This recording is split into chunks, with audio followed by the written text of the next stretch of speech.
Christus ngakungit RV ngai tuzui ulen aulu lepate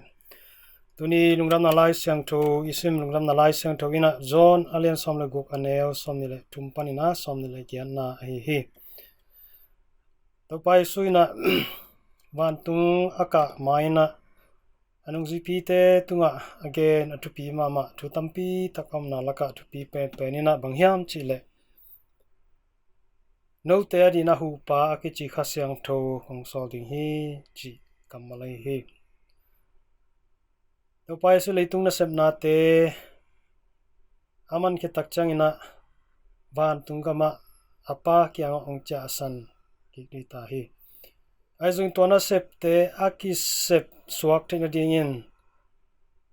tona sep asem di te tunga chakhawna apedina amaina pa kyang panina khasiangtho ong paidi hi chi kamcham na ong ne hi ina to khasiangtho hangina tuni chang dong ipol pi ina thuman thu tak to nung ta in thuman thu tak tang kowin thuman thu tak hangina zung kimna ampi tak na thua hi to hina to khasiangtho ina pang ai hiam jine takchang ina Romalian giatane somlenga na sunga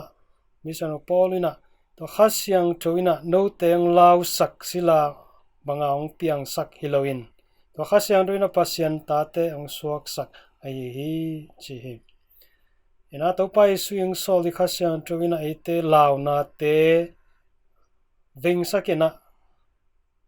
pasien tate hi na athakina ong thei sakika pasien tate hi hit takchang ina eitena pasien pen aba pao chi theina akhuan ngon ong pelai hi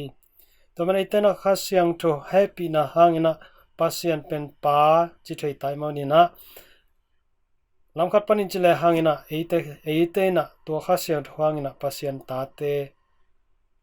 iswa hi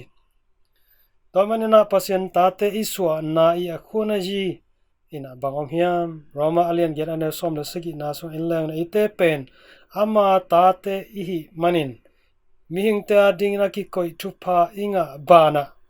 Kristu ading aki koi thupa te nangon inga hom lai hi chi hi taman Tuni Lungdamna Laisiangtho sunga to pai suna keima min to nange to le paina nangit bang ong peri hi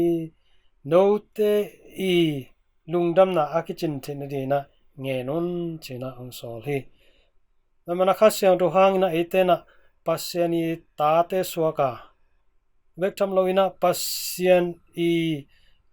gam lo the na za topa isu to akibangina onga sakhom lai hi tomana mihing tenga ri thupa bekhi loina tapa pasien jisui nga ri thupa nangon ong pia hi china misana pol again na ina hi hang hi tamanu te naute eitena asian tate china sapna inga hit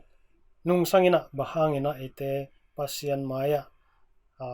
lawin linglong lai di hiam mamanin pasien pen ite pahia itena pasien ta hi manin pasien tate ma bangina ite inun ta na kale itena pa pasien hong pya tu pa te zong itena abana banina anga rite hi tunina to pai sun ong kam chiam hi pa kyang pana hong pai kai na te no ten nahi manun pa ma in no te hongi thi keimain pa kyang panung pai in leitunga ongkum sokhi pa kyang panina ong pai ahi lamaitana sangi manin paina ite ongi thi to ongi na hangina ite pen ama ita tanu tapate ong swak sakhi tua tanu tapa hi na tuni thakina lungai ki di hang nidangina pasien pen akiki ta aki en ngam lo